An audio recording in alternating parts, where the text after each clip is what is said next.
¿Cómo les va? Muy buenas noches. Gracias, como siempre, por acompañarnos una vez más en el Heraldo Televisión, en esta mesa que usted conoce muy bien, de análisis y de debate político para hablar de los temas más importantes de la agenda nacional. Hoy vamos a hablar de las enfermedades mentales. Este es un tema de salud pública que lamentablemente ha quedado como un rubro olvidado por parte de las autoridades de nuestro país. Pero ¿cuáles son los principales trastornos mentales que presentan diferentes personas en México? ¿Cómo podemos identificarlos? ¿Cómo atenderlos? Bueno, pues yo los invito entonces a que se queden con nosotros para hablar de este y muchas cosas más. Soy Maximiliano Espejel.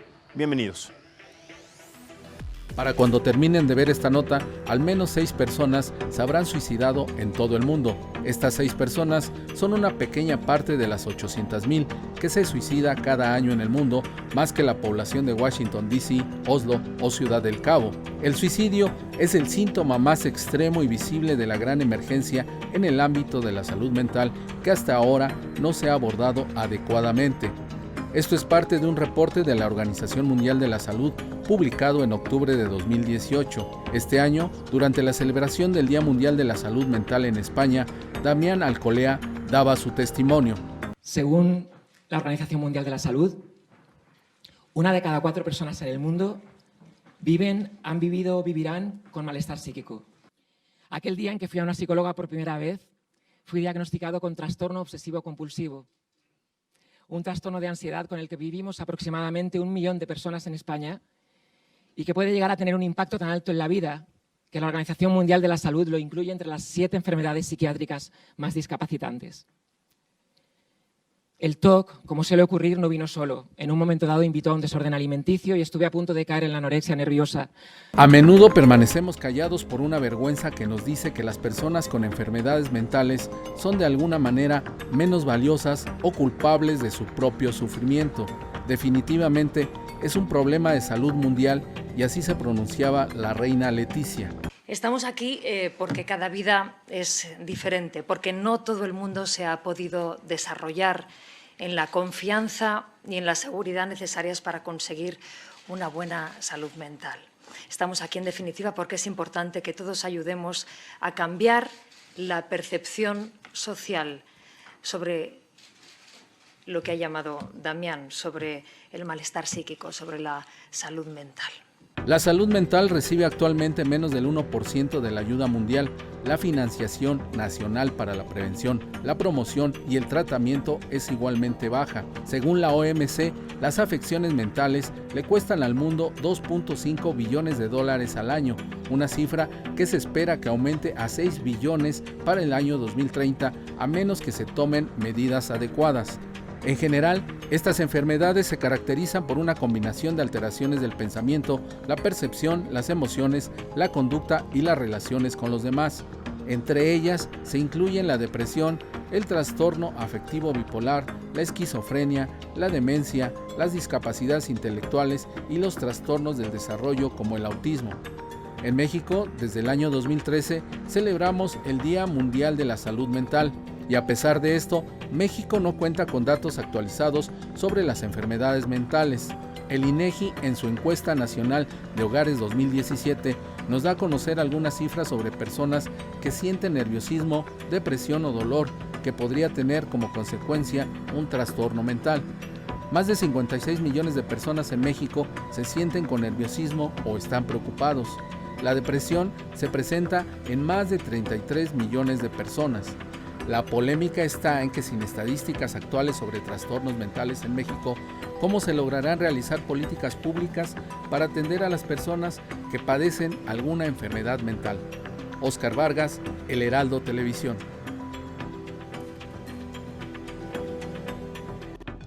Bien, escuchamos ahí información general. Es un tema que no solo ataca a nuestro país, sino a nivel global, uno de los temas más delicados. Queremos también invitarlos a que se sumen a la plática, a la charla. Queremos que hagamos este programa de análisis y de debate incluyente, ágil, dinámico. Su punto de vista es siempre importante y por eso lo invitamos a que participe en nuestras plataformas digitales, en nuestras redes sociales, en Facebook, ágilmente para que participe y nos diga su punto de vista al respecto. Voy a empezar presentando a nuestro panel de la noche de hoy. Muchísimas gracias por acompañarnos. Empiezo primero con Paulo César. Él es gerente de servicios generales de Neuróticos Anónimos AC. Muchísimas gracias y bienvenido, Paulo César. Gracias a ustedes, muy amable. Al contrario, muchas gracias. También de mi lado izquierdo está Irán Ortega. Él es médico psiquiatra del Instituto Nacional de Psiquiatría Ramón de la Fuente Muñiz. Muchísimas gracias, Irán, y bienvenido. Buenas noches, gracias. Y de mi lado derecho presento finalmente al doctor Manuel González Oscoy. Él es psicólogo de la Facultad de Psicología de la Universidad Nacional Autónoma de México. Muchísimas gracias, doctor, y bienvenido. Un gusto estar con ustedes. Al contrario, un placer. Gracias por venir a esta mesa. Vamos a empezar con esta pregunta. Sabemos, y también en relación a lo que vimos hace un momento pues en este Full Track, que hay mucha desinformación en nuestro país. Todavía hay muchos estigmas generales a partir y al respecto de las enfermedades mentales. Hay muchísimas. ¿Cuáles son? ¿Cómo identificarlas? ¿Por qué hay tanta desinformación? ¿Y qué es lo que se tiene que hacer? Primeramente, empiezo contigo, Paulo César. Bueno, en la experiencia que tenemos en Neuróticos Anónimos, pues realmente es difícil, es complicado para las personas aceptar que tienen un problema mental. ¿Por qué? Porque pues en el caso, por ejemplo, de la ansiedad, de la neurosis en general, pues muchas veces se piensa, bueno, es que si yo manifiesto que tengo este problema, pues la gente me va a juzgar y van a pensar que estoy loco, ¿no? Entonces, prefieren las personas pues fingir que todo está bien. Incluso les preguntan, ¿cómo estás? No, pues estoy bien. Pero cuando en realidad pues se ha sentido pues angustiado, con depresión, solo, etcétera. O sea, todas estas situaciones que se llegan a padecer con la enfermedad de la neurosis. Claro, a ver, Irán, aquí en este momento Paulo César marca algo muy importante. Si nosotros nos enfermamos, no sé, de gripa, del estómago, decimos, oye, no puedo ir a trabajar porque estoy enfermo de gripa, está bien, tómate tu día, trae un justificante médico y listo. Pero si decimos, oye, no puedo ir a trabajar, estoy ansioso, me siento deprimido, ¿qué es eso? No hay una justificación al respecto y sobre todo, como dice Paulo César, se ve de una manera despectiva a una persona que tiene un problema de depresión o de ansiedad y se le considera y se le cataloga como enfermo mental. Ahí viene el loco, ahí viene el enfermo mental, a diferencia de traten de no tener contacto con tal persona porque tiene gripa, no los vayan a contagiar. ¿Por qué existe esta manera de ver a los pacientes que tienen padecimientos mentales y cómo podemos hacer que esto cambie en la sociedad? Esta sensibilización que tenemos que tener a partir de estas situaciones cambie a partir de ahora drásticamente, Irán. Bueno, ahí habría que empezar definiendo que algunas funciones que tenemos mentales o cerebrales, como la tristeza o estar ansiosos, son comunes, existen porque son necesarias para vivir día a día. Tener ya un padecimiento, un trastorno de ansiedad o un trastorno depresivo implica que no solo estoy triste o ansioso un periodo corto de tiempo, sino que ya dure mucho tiempo triste o ansioso y además se agregaron otros síntomas. Lo ideal sería ahí que alguien que tiene estos síntomas vaya con un profesional, lo diagnostique y determine ese profesional que en realidad esta persona tiene un padecimiento de una intensidad, esa es la palabra clave, una intensidad tal que le está generando la disfunción, esa es la otra palabra clave, que se justifica todos los síntomas que está teniendo como para decir esto ya no es una ansiedad habitual, esto no es una tristeza habitual. Esta ansiedad o esta tristeza está acompañada de una serie de síntomas que implican un trastorno y entonces cuando hablamos de eso es como si fuera otra enfermedad, como mencionabas ahorita, como gastritis, como migraña, dolores de cabeza o epilepsia, tienen una explicación, no son simplemente algo pasajero, sino que ya está instaurado en la persona y entonces es probable que la persona con la pura voluntad de decir quiero estar bien, no logre salir adelante. Correcto, doctor. ¿Considera que es momento o estamos ya un poco atrasados en el tema de políticas para que se empiece a tomar en cuenta como un problema de salud pública? ¿No se considera y por qué no se considera? Yo creo que estamos bastante retrasados, porque las enfermedades mentales se han podido categorizar, diagnosticar ya décadas atrás, ¿sí? Sin embargo, este descrédito del cual nos hablaba la cápsula se mantiene vigente, no obstante que ha entrado muchas veces en la percepción popular pues, a través de programas, novelas, etcétera, ¿no? Eso ha tenido un efecto doble, o sea, sí nos lleva a visibilizarlo, como es una palabra que no se utiliza, para poder ver, observar de alguna manera este fenómeno, pero siempre lo vemos como extraño, no lo hacemos nuestro, no nos comprometemos más que cuando nos toca en lo cercano, como puede ser, por ejemplo, por lo que nos puede platicar Juan Carlos, un familiar que de repente tiene una necesidad fuerte, asiste a un grupo, etcétera, entonces sí ya nos vamos penetrando para participar en ello. Si no, decimos... es algo que se cura a veces solo con echarle ganas, con Pero ¿cómo identificarlos? Es decir, ¿cuántos tipos de trastornos o enfermedades mentales existen a partir de que nos podamos sentir deprimidos, ansiosos? ¿Cuántas, digamos que subramas, si se le puede llamar de esta manera, existen a partir de una enfermedad o un padecimiento mental, doctor? ¿Cómo podemos identificarlos? Los trastornos depresivos son varios. Hay algo de entrada que es la distimia, que se calcula que pues, el 1% por lo menos de los mexicanos podrían tener distimia, que es una depresión persistente, crónica, no tan intensa, pero que está ahí. Entonces es un tipo. Hay la depresión mayor, que los síntomas son mucho más intensos. Hay un listado de síntomas bien especificados que cuando se va con un profesional de la salud mental se buscan intencionadamente, además de la tristeza. Y hay depresión recurrente. Hay gente que tiene un episodio, le dan tratamiento con psicoterapia, con medicamentos, y está bien un tiempo, puede estar bien muchos años, y vuelve a tener otro episodio. Y de repente vemos que hay personas que cuando tienen 50 años ya han tenido 3, 4 episodios. Hay personas que son proclives a cuando tienen determinados estrés o determinadas situaciones, estar teniendo episodios recurrentes. Entonces los trastornos depresivos pueden ser así crónicos como distimia, que duren 2 años o más, o recurrentes y tener periodos entre esos episodios en los que la gente esté bien. Y hay personas que llevan deprimidas años, ¿no? Eso de sí hecho, la depresión es el trastorno más común en México. Se calcula, y según la Organización Mundial de la Salud, que 300 millones de personas a nivel mundial tienen depresión, no son identificadas, no son tratadas, pero además esto representa algo que quiero tocar y que es muy importante.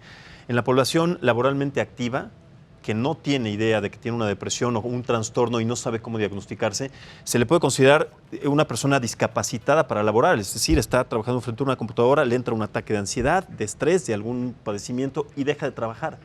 ¿Cómo podemos entonces a partir de estas pequeñas muestras, estas pequeñas señales, saber que nos tenemos que tratar y cómo? ¿Cómo es el primer paso que se tiene que dar en este caso, Pablo César, para llegar, por ejemplo, no sé, a Neuróticos Anónimos, para pedir asistencia o ayuda a un familiar? ¿Cómo es que se da el primer paso a partir de que ya se siente esta primera parte? Sí, pues es que hay mucha gente que está deprimida y no lo sabe. O sea, solamente identifica un cansancio. Nosotros hablamos mucho del cansancio, que el descanso no cura. Se siente la persona cansada, descansa, duerme, etcétera, pero al día siguiente pues amanece igual o más cansada todavía. O sea, ¿por qué? Porque está sufriendo un trastorno o está deprimido como tal, ¿no? Totalmente. Sí, entonces el asunto está en aceptarlo. O sea, yo creo que ese es el paso más difícil, en aceptar que tengo un problema. Porque la gente, o sea, tiende más a decir, ¿cómo te sientes? No, pues me siento bien. O échale ganas, a ver cómo le hago, cambio de trabajo, cambio de lugar de residencia, cambio hasta de pareja. Sí. O leo libros de superación personal, etcétera. Sin embargo, el problema ahí está. Entonces yo creo que es necesario que las personas, pues acepte, o sea, que termine de estar huyendo de esa realidad y acepte que tiene un problema. Ese sería el primer paso. Y yo creo, si me permite, perdón, sí, socialmente yo creo que también es necesario. Hablabas en un principio, pues, de qué hacer para dejar de tener un estigma con respecto a este tipo de problemas. Yo creo que socialmente se tiene que ver ya de frente a esta situación como una situación real. Una cosa que vivimos nosotros, pues a diario, con las personas que platicamos, cuando nos damos una junta de información, se nos acercan y vemos que gente que pues ni siquiera tenía pues cara de estar deprimida o tener problemas, los tenía. Pero no tendría que ser un estigma, tendría que ser algo sumamente empático, porque la cantidad de personas que padecen estos padecimientos son gigantescas. Por ejemplo, vamos a revisar estos datos duros, si les parece. Representan de las enfermedades mentales el 30% de todas las que existen en el mundo. Es decir, de todas las enfermedades que existen y que se tienen registradas en el mundo, el 13% son enfermedades mentales, de las cuales se pueden catalogar la depresión, el trastorno bipolar, esquizofrenia, algunas otras psicosis.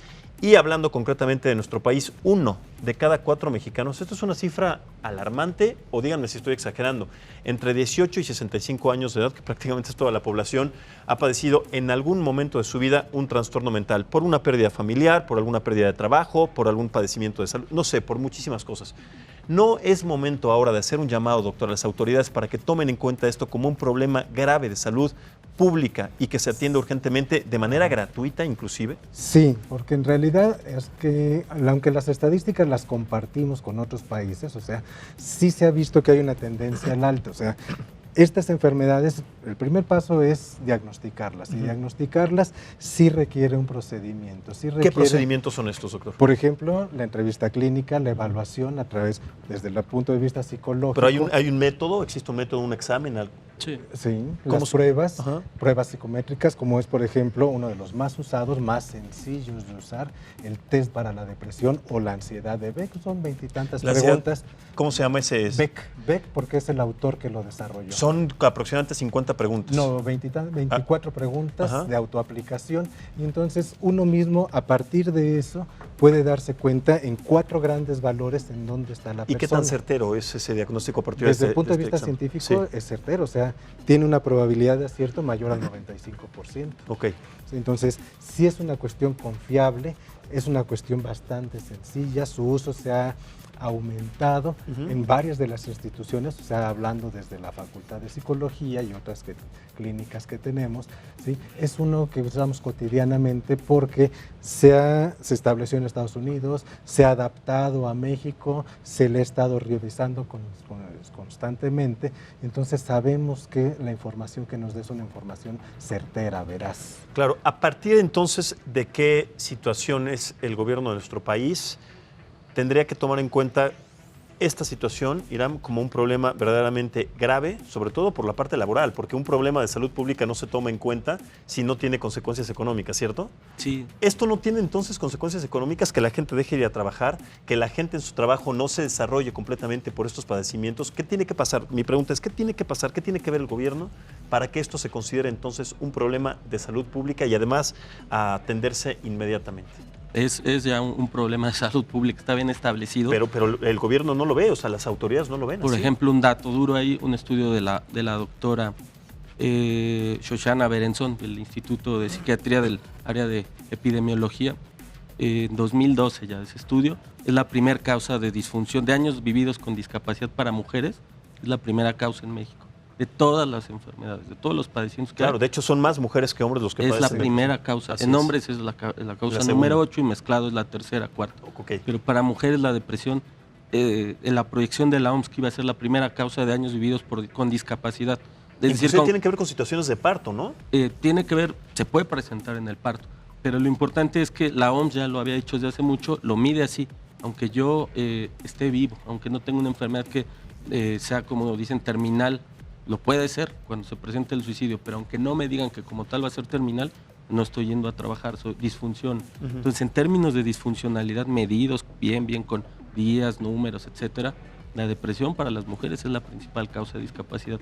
La OMS decía que para el 2020 iba a ser la primera causa mundial. Bueno, en México para las mujeres es la 1 ya. Correcto. Y para los hombres es la 8, y eso es desde el 2012. Correcto. Los suicidios se han incrementado también de manera importante. Totalmente. Y eso va muy ligado a la depresión. Entonces, problema de salud pública ya lo es. Se ha sugerido, se ha pugnado porque hay más presupuesto en el área de salud mental y pues no, sigue faltando, ¿no? Más presupuesto. Totalmente. Hablemos, a ver, entonces, ahora sobre las instituciones que atienden a estas personas. ¿Por qué existe esta falta o este número contundente de instituciones que atiendan a estas personas con estos trastornos? Me refiero a hospitales psiquiátricos que sí existen, pero que no tienen las condiciones adecuadas, de neuróticos anónimos también. Tienen, quiero pensar, algunas carencias para llevar a cabo siempre las funciones y además los programas adecuados para tratar a estas personas. ¿Por qué no existen entonces, voy contigo, rezo contigo, Pablo César, las instituciones adecuadas y la infraestructura adecuada para tratar a personas? ¿Por qué consideras que no existe?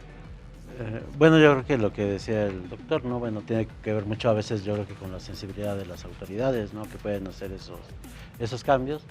Pero nosotros como organización civil, pues tratamos precisamente de no ver esa situación de las autoridades, sino organizarnos nosotros mismos para darnos ese apoyo de manera mutua. A ver, si hablamos del Hospital Psiquiátrico Fray Bernardino, estamos hablando de una institución de muchos años, pero que cuenta, o bueno, más bien carece de las condiciones necesarias para atender a los enfermos. Los llenan, y corríjanme si me equivoco, de drogas, que no necesariamente tienen este diagnóstico o esta situación directa con cada persona. Los mantienen encerrados 2 semanas y después los sueltan. ¿No es esto inclusive hasta peligroso, doctor? Es que ahí tenemos que considerar varios factores. En primer lugar, como ya explicaba Iram, tenemos varios tipos de depresión y además no es la única, sí es una de las más incapacitantes, está creciendo, pero por ejemplo los trastornos de ansiedad, el no poder controlar el nerviosismo, ¿sí? Cuando además está colaborando una situación cultural, social, como puede ser la violencia, la inseguridad, etcétera.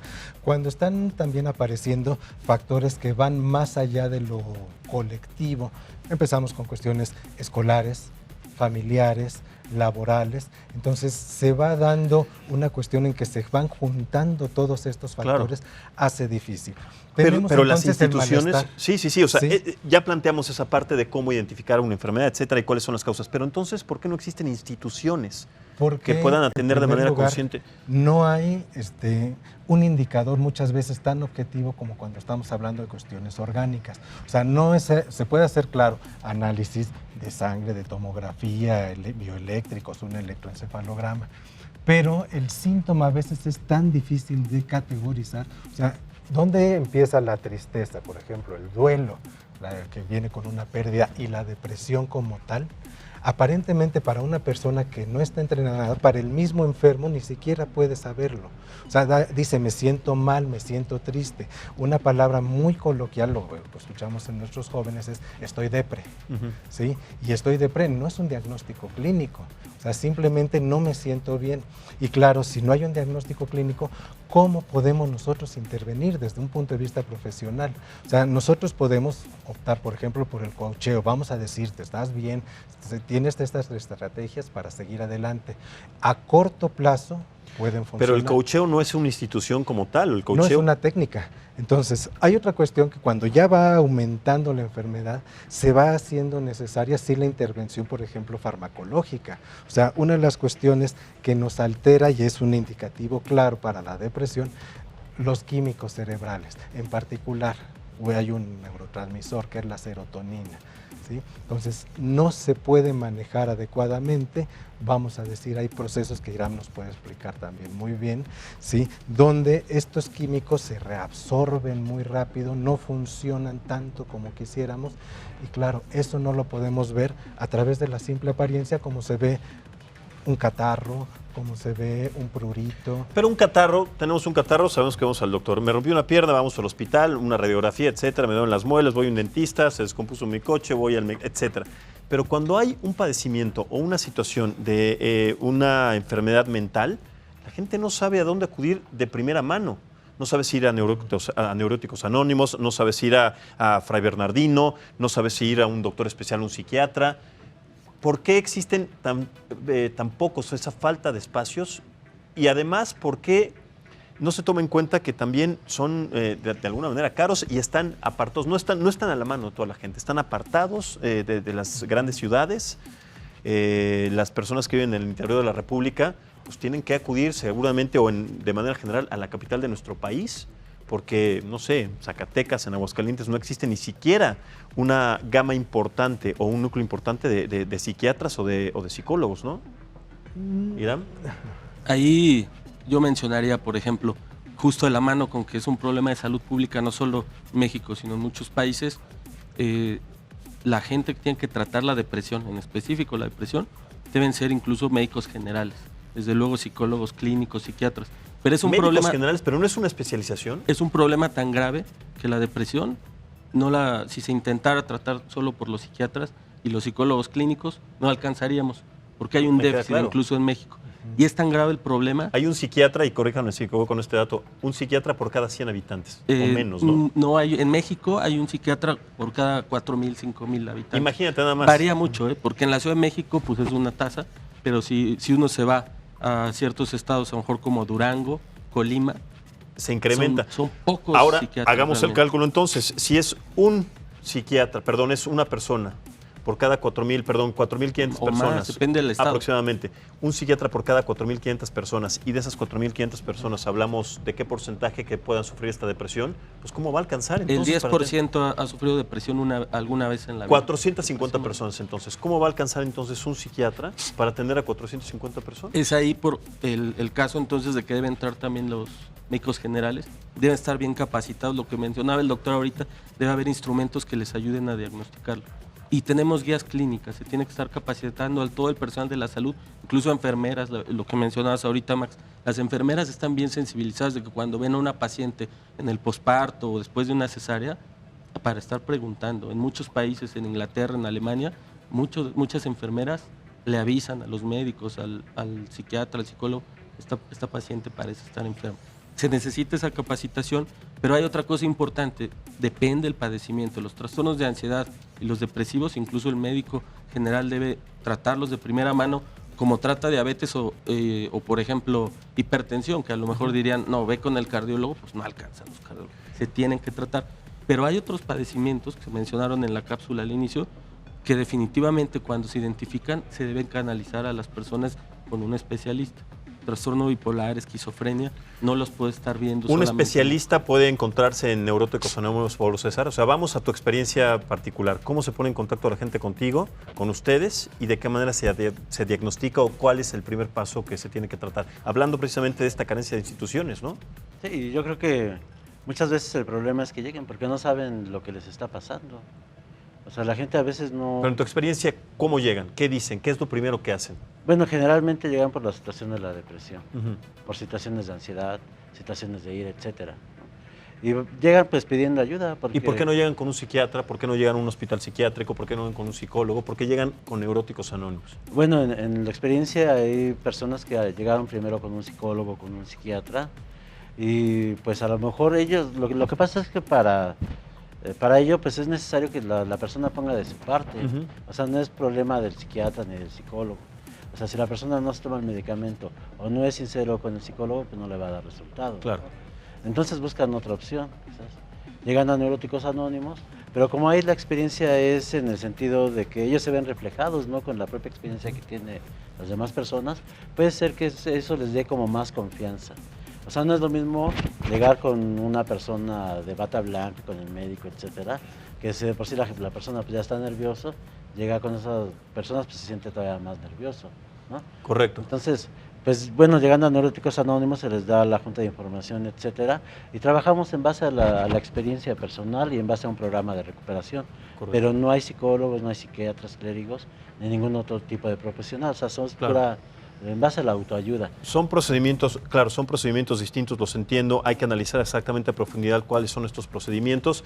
Tenemos, por supuesto, para analizar este tema, el testimonio de una persona que es importante escuchar, tomar en cuenta a partir de lo que hemos platicado. Vamos a hacer una pausa, regresamos para escuchar este testimonio y su participación.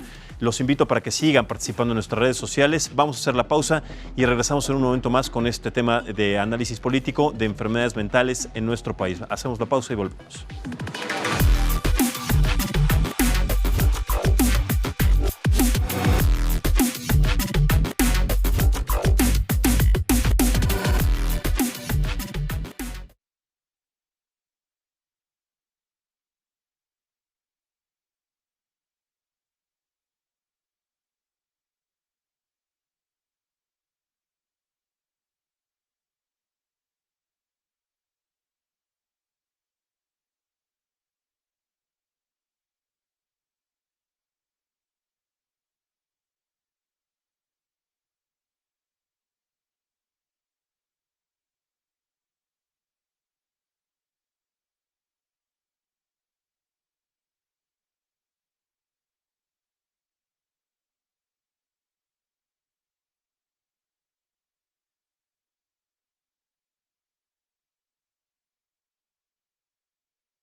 Muchas gracias por continuar con nosotros en esta edición de Análisis Político. Les recuerdo, estamos hablando acerca de las enfermedades mentales que suceden en México, que se presentan en México, y además de qué manera tratarlas, de qué manera atacarlas, de qué manera valorarlas y además identificarlas. Recuerdo que tenemos un panel de invitados, se los vuelvo a recordar, los vuelvo a presentar. Está Pablo César, es gerente de Servicios Generales de Neuróticos Anónimos. Está también con nosotros Irán Ortega, él es médico psiquiatra del Instituto Nacional de Psiquiatría Ramón de la Fuente Muñiz, y el doctor Manuel González González Oscoy, psicólogo de la Facultad de Psicología de la Universidad Nacional Autónoma de México. Nos quedamos entonces en este tema acerca de las instituciones que no son suficientes, de los diagnósticos que también no pueden llegar a ser completamente certeros. ¿Cómo tenemos que actuar entonces a partir de las dificultades que enfrenta una persona en el ámbito laboral, en el ámbito familiar y en el ámbito general hacia una sociedad, Irán? Bueno, como empezó el programa, el estigma hay que reducirlo. O sea, algunas de las medidas que son básicas es reducir el estigma. Se tienen que hacer campañas, el gobierno tiene que hacer campañas mediáticas, grandes, amplias, para que haya mayor empatía, para que la gente entienda que tener un trastorno mental pues no es sinónimo de debilidad y que se tiene que atender, ¿no? Que no se debe de echar en saco roto. Correcto. Vamos a escuchar el testimonio de una paciente. Estoy en este momento hablando con Maritza. Maritza, muchas gracias por estar con nosotros en esta mesa de análisis. Cuéntanos primero cómo identificaste el padecimiento que tienes, cuál es o cómo te diagnosticaron y a partir de esto, cómo ha cambiado tu vida y cómo ha sido tratada. Y también si estás de acuerdo con lo que hemos platicado en esta mesa, con lo que se ha analizado acerca de que si son suficientes las instituciones, son suficientes los tratamientos, consideras que además es una situación que el gobierno o las autoridades tendrían que tomar en cuenta. Cuéntanos un poco, te saludo con mucho gusto y adelante con tu testimonio. Sí, gracias, buenas noches. Bueno, yo llevo a Neuróticos Anónimos bajo una fuerte depresión, que bueno, hoy sí tiene nombre. En ese tiempo yo solo sé que eran noches de insomnio, no trabajaba, estaba desempleada y con una gran responsabilidad que es mi hija. Bueno, yo anteriormente tenía un trabajo que realmente fue el detonante, porque yo tenía un trabajo estable, ¿sí? Una economía estable, mi hija en escuela particular, realmente yo había alcanzado, ¿sí? todo lo que me había propuesto. Era un objetivo darle a mi hija lo que yo no tuve en mi infancia, proveerla de todo eso, de todas esas carencias que yo tuve, dárselo a ella, ya que, bueno, pues como madre soltera, ¿verdad? Pues me tuve que hacer cargo, ¿verdad?, de mi hija. Entonces, para mí encontrar esa estabilidad económica me daba mucha seguridad, ¿sí? Yo podía tomar mis decisiones, independizarme, vivir con mi hija de una manera y romper con esos patrones. Llega un momento, ¿sí?, en mi trabajo, algo sucedía, ¿sí? Algo sucedía en esa parte laboral en el cual yo ya no tenía ese entusiasmo. Yo ya trabajaba por obligación, porque me iban a dar una muy buena paga, ¿sí? Al día de hoy yo me doy cuenta que yo trabajaba bajo presión, pero también con mucha ansiedad. Llegó un momento, lo que fue en un momento algo normal, que como muy buen empleado inclusive me daban gratificaciones a fin de año por mi buen desempeño. Llega un momento en que todo esto, ¿sí?, viene en decadencia. ¿Qué es lo que estaba pasando? Yo no lo entendí en ese momento, solo sé que empecé a ser muy impuntual, llegaba tarde, yo tenía la responsabilidad y aún así llegaba tarde. Me llamaban la atención, mi trabajo ya no lo desempeñaba, muchísimos errores. Yo manifestaba que se me estaba sobrecargando el trabajo, por lo cual pusieron una persona para que me ayudara y aún así yo no sacaba mi trabajo. Correcto, Maritza, perdóname que te interrumpa en este momento. Estamos hablando también de una discapacidad, como empezó este programa, acerca de empezar a desarrollar su trabajo de manera pues puntual, de manera competente, de manera oportuna. En este caso, el testimonio de Maritza es que empezó por problemas económicos, una depresión que se hizo más grave y que en su momento no supo identificar, no supo tratar, y esto se fue haciendo más grave. ¿Cómo tratar entonces a partir de una situación como ella, que yo me imagino que viven millones de personas, millones de mexicanos, algo que sí está mermando en la economía de nuestro país? Porque es una persona que de alguna manera ya no está logrando de la misma manera y está generando un hueco en un puesto de trabajo, ¿no? Así es. Realmente, como yo ya no cumplía, ¿verdad? Sí, adelante, ya Maritza. no cumplía con el desempeño, entonces yo ya no le funcionaba a la empresa y me despide, ¿sí? Pues sí, realmente ya no funcionaba, ya no. Sí. Entonces me despiden de un momento a otro. Entonces no pasó. era la actitud que yo tomaba, no enojarme, todo está bien, no pasa nada, voy a encontrar un nuevo trabajo y salgo. Y es ahí donde yo detecto, ¿verdad? Donde empieza realmente a detonar, donde es la depresión, que ya venía desde antes, pero ahí detonó con esto. ¿Por qué? Porque ya empecé a tener miedos, ¿sí? Ya no salía yo a la calle, no quería que ni me vieran ir a la tienda, porque ¿qué haces aquí que no estás trabajando? Esa inseguridad, ese temor. Fue poco a poco, al principio fue mucha ansiedad, me la pasaba comiendo, mientras mi hija estaba en la escuela, ¿sí? Nada más lo poquito que tenía, ¿sí? Pues obviamente se fue acabando.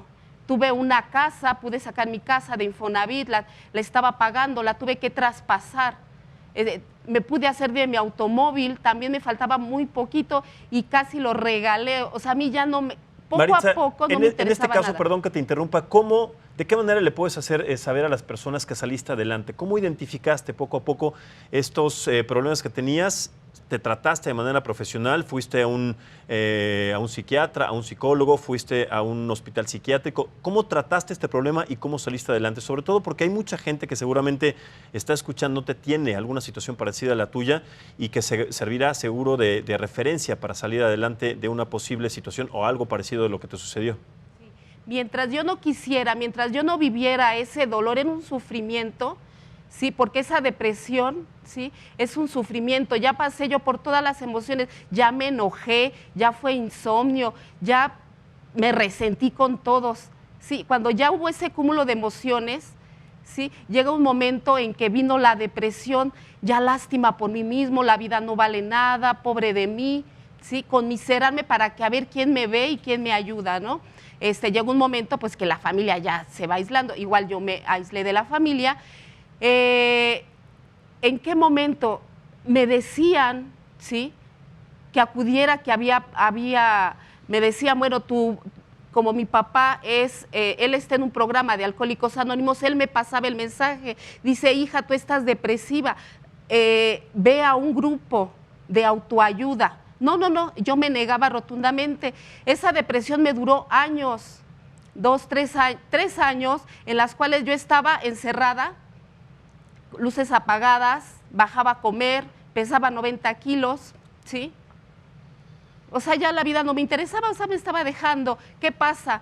La única salida que yo tenía era para dejar a mi hija en la escuela. Cuando voy a dejar a mi hija a la escuela, ahí en la zona norte, tengo un accidente. Ahí, ¿sí?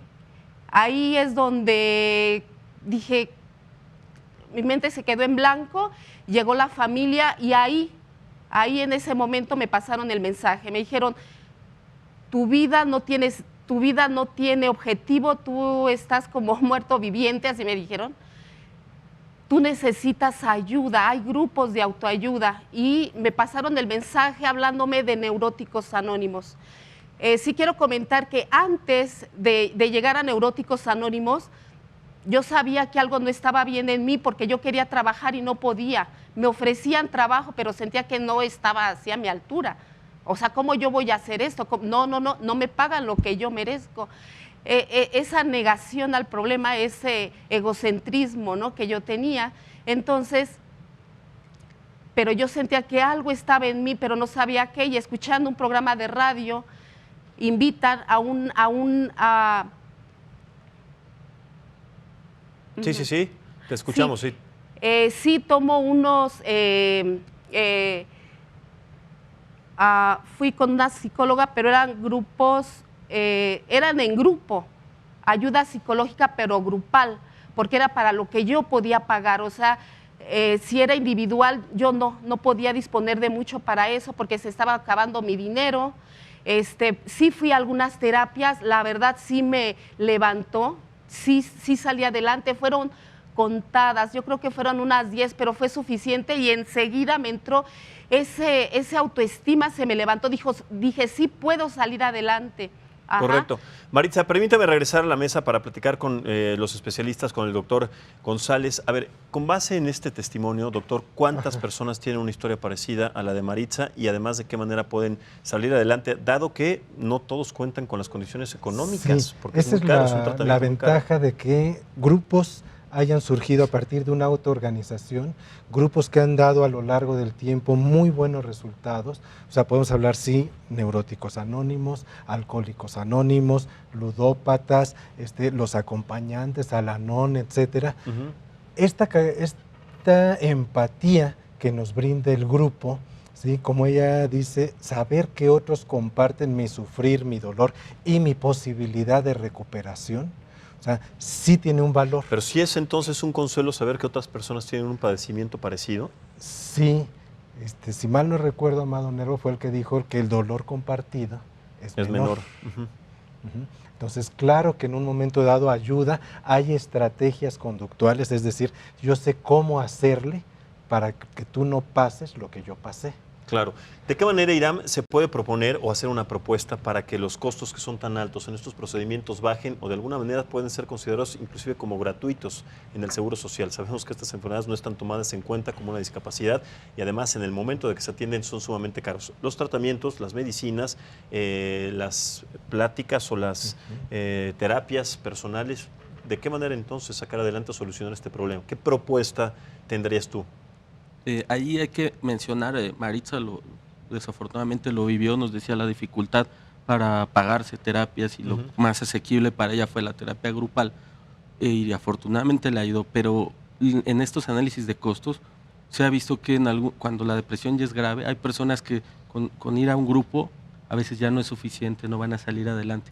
Cuando la depresión ya está la persona cursando con ideas de muerte constante o suicidas, o ya tiene alteraciones, psicosis, está fuera de la realidad, o la gravedad ya es de ese tipo, la persona no se levanta, ha perdido mucho peso, etcétera, a veces es forzoso usar psicofármacos que afortunadamente son más seguros. Todavía está el estigma contra la psiquiatría porque nos quedamos como 20, 30 años atrás de estas películas de ver nada más los electroshocks o fármacos que hacían mucho daño si se combinaban con otros. Tiene 20, 30 años, 25 por lo menos, que hay fármacos que son tan seguros que incluso los usan para otras cosas en medicina. Pero sin entrar en eso, hay momentos en que se necesita el fármaco. Además, hay momentos en que la depresión es moderado grave y entonces ya una intervención grupal o una psicoterapia de determinado estilo no va a ayudar, o es poco probable que ayude. Y una psicoterapia bien estructurada a veces es más caro, eso se ha demostrado, que un tratamiento con psicofármacos por 6 meses. Lo ideal sería que todas las personas que tienen depresión de moderada a grave, hay leve, moderada y grave, cuando es de moderado en adelante hasta grave, lo ideal sería que tuvieran acceso a psicofármacos y a terapias, a psicoterapia. Eso es lo que tiene mejores resultados.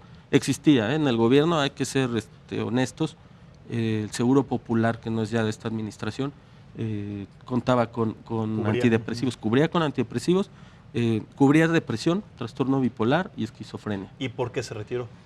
Se sigue manteniendo, o sea, por lo menos. Que el gobierno asumió que ya es un problema resuelto, vamos a necesario. quitarlos, o por qué lo quitó, por qué retiró este programa. Hasta donde entiendo es vigente, pero como va a desaparecer contra el Seguro Popular, seguramente tendrán que colocarlo en el nuevo programa y mantener esas adquisiciones, que se garantice que están las adquisiciones, porque le estaba funcionando a un sector de la población. Aún así faltaba más, ¿no? Lo ideal sería que todo el mundo pudiera llegar a una especie de seguro, como le quieran llamar ahora, o al IMSS o al ISSSTE, y se pudiera atender, porque es de los programas prioritarios. De hecho, poca gente lo sabe, pero cuando un problema de salud entra en estos programas prioritarios, cuando realmente tiene esa trascendencia, cualquier persona puede acudir a cualquier lugar y lo tienen que atender. El ejemplo más claro es planificación familiar. Pero si yo voy al seguro, aunque no sea derechohabiente, pero estoy buscando una atención en planificación familiar, me tienen que atender. Pero a ver, aquí estamos hablando de una situación también muy delicada, una línea prácticamente invisible entre sí atender a un paciente, atenderlo con responsabilidad, sacarlo adelante, y un paciente que mal diagnosticado o mal atendido, que se le receta una medicina o un antidepresivo equivocado, puede derivar inclusive hasta en el suicidio o una depresión peor. Sí. ¿Cómo entonces generar esta infraestructura en los hospitales populares en los hospitales de servicio médico gratuito para que no se atienda a una persona con una situación así de manera como una gripa, ¿no? Hay alternativas. Lo ideal, mencionaron, sería que los especialistas, tanto psicólogos, clínicos, psiquiatras, todo el personal de salud mental, estuviera repartido de forma equitativa. Pero hay uno por cada 4.500. No pasa. La alternativa que se está buscando, como mencionábamos, los médicos de primer contacto, psicólogos que estén en otros sitios, sería la telemedicina. Se hace en muchos sitios, en muchos lugares. México tiene proyectos. ¿En qué consiste la telemedicina? Desafortunadamente los proyectos los han hecho que siempre las universidades. Tiene que ponerle más énfasis el gobierno, solo el ISSSTE tiene eso también, que es que los especialistas en niveles o centros de tercer nivel muy especializados de atención puedan tener intercambio en tiempo real, en una videoconferencia con otra persona que está atendiendo al paciente. A veces puede estar el paciente, en el caso de cuestiones de cardiología, les pueden hasta mostrar los estudios. En el caso de salud mental, por lo menos platicar en ese momento que hubiese disponibilidad para que un experto pudiera hablar con una persona que esté en un lugar alejado, en donde no hay especialistas, y que reciba orientación y que entonces ese caso tenga un buen cauce, un buen encaminamiento, ¿no? Claro, Pablo César, ¿cómo desarrollan ustedes estos programas? O sea, ¿cómo subsidian estos costos de las personas que atienden en estas pláticas para seguirse manteniendo funcionando en funcionabilidad una institución como Neuróticos Anónimos? Bueno, nosotros nos mantenemos con nuestras propias contribuciones. No recibimos ninguna contribución del gobierno y si lo quisiera hacer tampoco la podemos recibir, o sea, porque es parte de nuestra filosofía. Cada grupo se automantiene con sus propias contribuciones, cada miembro aporta lo que tenga que aportar para poder mantenerlo. A su vez, todos los grupos mantienen las diversas oficinas que hay en el país y la oficina de servicios generales, que es la que yo acá estoy a cargo, pues, como tal. Entonces, pues no, nosotros no pedimos nada pues al gobierno como tal, ni a ninguna asociación civil, ni persona particular. Si hubiera una persona que tuviera mucho dinero y quisiera aportarnos, tampoco lo podemos recibir. Es parte de nuestra filosofía, pues, el hecho de automantenernos. Claro. También quisiera dejar algo claro, pues, para que no hubiera confusión. Neuróticos Anónimos no se opone a la medicina. De hecho, nosotros respetamos la medicina, respetamos la psicología. Si existen compañeros que tomen medicamentos, estén bajo tratamiento psiquiátrico, nosotros lo respetamos y no podemos decir suspende tu tratamiento o empieza a tomar tal medicina, no lo podemos hacer.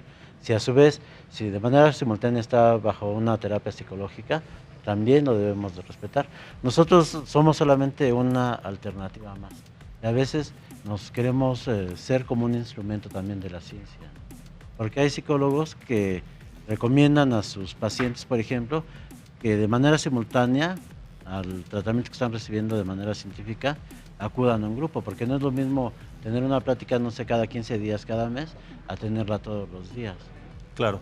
En su experiencia personal, doctor Hiram, ¿qué cantidad de personas, que yo sé que siempre se guarda una confidencialidad sobre las actividades y sobre el trabajo que representa cada persona, qué porcentaje de estos pacientes tienen puestos importantes en la política, en la seguridad pública, no sé, son controladores de vuelo, son personas que verdaderamente hacen trabajos en el que el equilibrio de su estabilidad emocional puede poner inclusive en tela de juicio la salud o también el equilibrio de una sociedad en general? Y me refiero a puestos importantes como los que comenté. Sí, digo, obviamente, en la práctica me ha tocado escuchar muchas historias relacionadas sí con situaciones de economías fuertes, de poder, política, etcétera.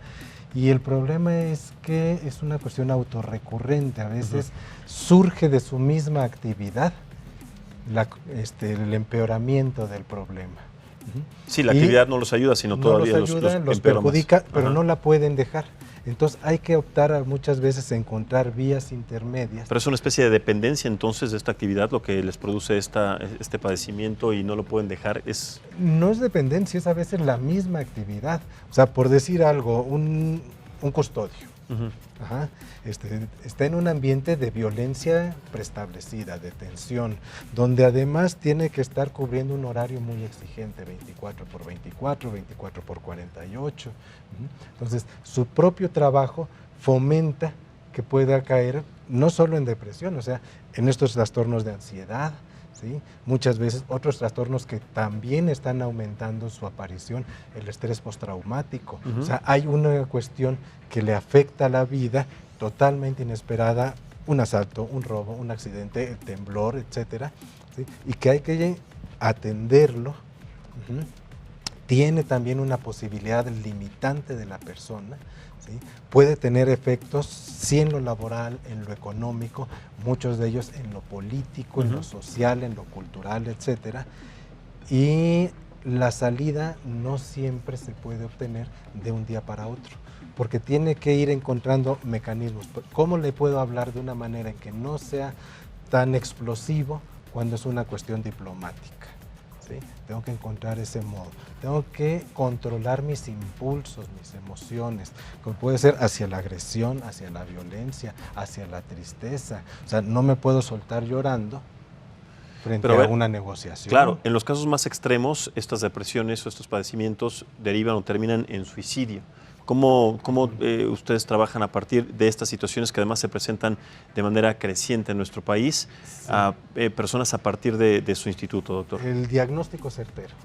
O sea, tener estos instrumentos de diagnóstico donde, como dicen, sale ya una depresión severa, tenemos que optar, ¿sí?, por una medicación preventiva. O sea, no podemos esperar a la buena de Dios que se le pase, no, sino tenemos que tomar alguna medida, porque ya, si está en un rango alto, en cualquier momento puede haber una tentativa de suicidio, o más si ya las ha habido. O sea, siempre se hace una historia clínica, se le pregunta, bueno, ¿qué te ha pasado? ¿Cómo lo has visto antes? Etcétera, de tal manera que tengamos esos elementos, integrarlos y optar. Una solución rápida, efectiva, es el psicofármaco. No todas tampoco son necesarios el psicofármaco. Correcto. Hay quien no tiene esta capacidad. Bueno, ¿qué otras posibilidades puedes tener? ¿Sí? Entonces, algunas técnicas de conducta, por ejemplo, para bajar su nivel de ansiedad, ¿sí?, para que aprenda a identificar las señales de su cuerpo, respuestas autónomas, como puede ser suda frío, empieza a palpitarle el corazón, necesita salirse de la estación del metro, de su casa, y tomar aire literalmente para que empiece a bajar su ritmo cardíaco, su ritmo respiratorio, etcétera, y pueda tener esa primera forma de detenerlo. Correcto. Y ya después buscar otro tipo de atención. Sí, la atención psiquiátrica proporcionada por el gobierno disminuyó, pero no es la única. O sea, esta opción de autoayuda que se brinda en neuróticos, alcohólicos, etcétera. Hay también comunidades donde se puede ofrecer una ayuda a lo mejor más colectivizada. A ver, déjame regresar rápidamente con Maritza. Maritza, en tu caso particular, ¿fuiste bien atendida, fuiste bien tratada, diagnosticada, saliste adelante, estás todavía en procedimiento? De manera muy concreta y rápida, y sobre todo, ¿en qué proceso estás a partir de la identificación de tu diagnóstico? Ajá. Sí, bueno, lo que fue la admisión, pues fue como yo llegué a Neuróticos Anónimos, admitir que tengo una enfermedad mental, pero bueno, yo llegué con mi problema, yo llegué, bajo la depresión, lo que mencionaba anteriormente, y pero yo no aceptaba, yo llegué echando la culpa a todos los demás, que por el jefe, que por la familia, pero básicamente por el trabajo es que yo estaba en esa situación. Entonces es un proceso el que yo viví en el admitir, aceptar que tengo una enfermedad, que la neurosis es una enfermedad mental y emocional, y es ahí donde a través de mis compañeros, de yo escucharlos, siento esa comprensión. Digo, él siente lo que yo pensé que yo era la única que sentía eso, ¿no? Me siento comprendida, me siento abrigada por mis compañeros y me enseñan de qué manera sí salieron adelante. Y ahorita nada más hablo de la parte laboral, pero en todas las áreas de mi vida la neurosis, ahora sí causó estragos en cada área de mi vida, pero ahorita, porque ese fue el detonante para que yo llegara, en sí donde he trabajado este proceso de recuperación es en Neuróticos Anónimos, ¿sí?, donde es un trabajo personal, una introspección, el descubrir el origen, cómo, cuándo, dónde se originó esta parte de la neurosis e ir trabajando, ¿sí?, por qué pensaba, decía, sentía, actuaba de una u otra manera, porque entonces a controlar también mis emociones. Hoy en día sí puedo detectar cuando, digo, como ser humano voy a sentir toda la vida, sí, pero ya cuando ya no podía, porque anteriormente tiempo atrás ya no controlaba esas emociones, lo que es la neurosis. Entonces, es un trabajo, es un programa integral. ¿Sí? Correcto, correcto, Maritza. Muchísimas gracias por tu testimonio, por participar en este proyecto, en este programa, sobre todo para analizar este tema de salud tan complicado en nuestro país. Pues rápidamente, nada más una conclusión rápida, 15 segundos, Paulo César, también Iram, acerca de lo que se tiene que hacer a partir de este creciente problema en nuestro país.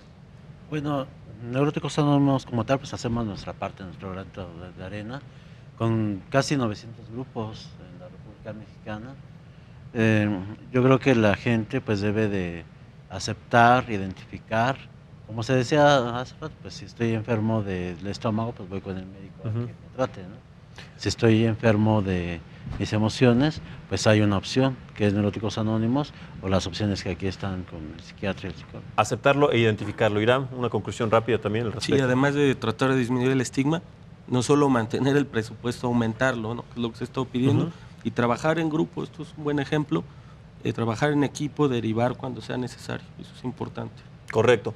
Pues ahí están todas las soluciones establecidas en la mesa, todas las soluciones que se tienen que poner rápidamente. Una conclusión en 20 segundos, doctor. En 20 segundos, no tenerle miedo a la enfermedad, buscar la solución que más a nuestro alcance esté, ¿sí? Y en un momento, si sabemos que es por nuestra salud, considerar que de todas maneras hay un gasto por parte del paciente, claro, y por parte de la institución, el gobierno, etcétera. Correcto. Doctor, muchísimas gracias. Irán, muchísimas gracias. Pablo César, gracias por compartir su experiencia en esta mesa. También muchísimas gracias a ustedes por participar en las redes sociales. Lo espero mañana a las 9 de la noche en otra edición de este programa de análisis político. Soy Maximiliano Espejel y le deseo que tenga una excelente noche. Hasta mañana.